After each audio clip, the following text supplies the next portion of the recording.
அன்பான பக்தர்களே, இந்த உலகம் தோன்றியதுமே ஒரு ஒலி பிறந்தது. அந்த ஒலி ஓம். நம் உடல் மூச்சுவிடும் நேரத்திலும் கூட நாம் பேசாமலே உள்ளுக்குள் ஒலித்துக்கொண்டே இருக்கும் ஒரு பரம்பொருள் அதிர்வு. அதுவே பிரணவம். இந்த பிரணவத்தில் மறைத்து வைக்கப்பட்ட ரகசியத்தை அறிந்தவன் யார் தெரியுமா? அறிவின் வடிவமாகவும் அன்பின் பரிபூரணமாகவும் விளங்கும் நம்முடைய முருகப்பெருமான்.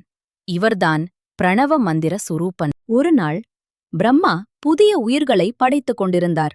அந்த வேலையை கண்காணிக்க முருகப்பெருமான் அங்கு வந்தார். அவர் அமைதியாக கேட்டார்.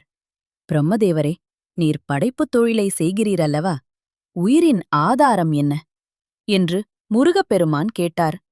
அது ஓம் என்று பிரம்மா பெருமையாகச் சொன்னார். முருகன் சிரித்தார். சரி, ஓம் என்றால் என்ன? அதன் ஆழமான பொருள் என்ன என்று மீண்டும் கேட்டார். பிரம்மா திணறினார். பொருள் சொல்ல முடியவில்லை. அதைக் கண்ட முருகன் கடுமையாக, அறியாமலே படைப்பை செய்கிறாயா? உனது படைப்பை நிறுத்துகிறேன் என்று பிரம்மாவை சிறையில் அடைத்தார். இதை அறிந்த சிவபெருமான் மகனின் அருகில் வந்தார். கந்தா, பிரம்மா தவறு செய்திருந்தாலும் இது பெரிய தண்டனை. முருகன் அமைதியாக, அப்பா, பிரணவத்தின் உண்மையை அறியாதவன் உயிரை உருவாக்கக் கூடாது.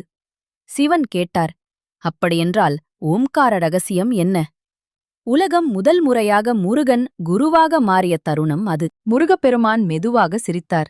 பிரம்மா, தேவர்கள், சிவன் அனைவரும் எதிர்பார்த்து பார்த்தார்கள். ஓம் என்ற ஒலியில் 3 எழுத்துகள் இருக்கின்றன. அ, உ, ம என்று முருகன் சொன்னார். அதன் அர்த்தத்தை அவர் விளக்கினார். அ என்பது சிவபெருமான், உ என்பது திருமால், ம என்பது பிரம்மா. பின்னர் அவர் கூறினார், இவை 3 தனித்தனியாக இல்லை, 3ம் சேர்ந்து ஒரே சக்தி. அந்த முழு சக்தியின் வடிவமே நானே, முருகன். முருகன் இவ்வாறு சொல்லும் நேரத்தில் அவரது உடலிலிருந்து பெரும் ஒளி வெடித்தது. ஒளி முழு வானுலகத்தையும் நிரப்பியது. அந்த ஒளியைப் பார்த்த தேவர்கள் அதிர்ச்சியுடனும் மகிழ்ச்சியுடனும் தலை வணங்கினர். சிவபெருமானும் மிகுந்த பாசத்துடன் பார்த்தார். என் கந்தா, நீயே எனக்கு குரு என்று சொல்லி மகனை தழுவினார். முருகன் தனது ஆறுமுகத்தை சுட்டிக்காட்டினார். ஞானம், கருணை சக்தி, ஒளி, சத்தியம், மோட்சம். இந்த 6 சக்திகளும் ஒன்று சேர்ந்தால் அறிவின் ஒரே வடிவம் வேலுடைய கந்தன். தேவர்கள் அர்ச்சனை செய்து நமஸ்கரித்தனர். முருகன் உலகிற்கு ஒரு செய்தி சொன்னார். பிரணவ ஜபம் நம்முள் இருக்கும் தெய்வத்தை விழிக்கச் செய்கிறது.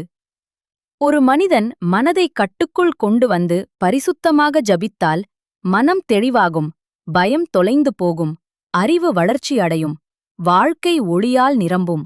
அதனால்தான் ஓம் சரவண பவா என்ற நாமத்தை தேவர்கள் கூட சொல்லி தவமிருப்பார்கள். சிவபெருமான் மகனைத் தழுவி, எனது குருவே, உன் அருளால் பிரம்மாவை விடுவி.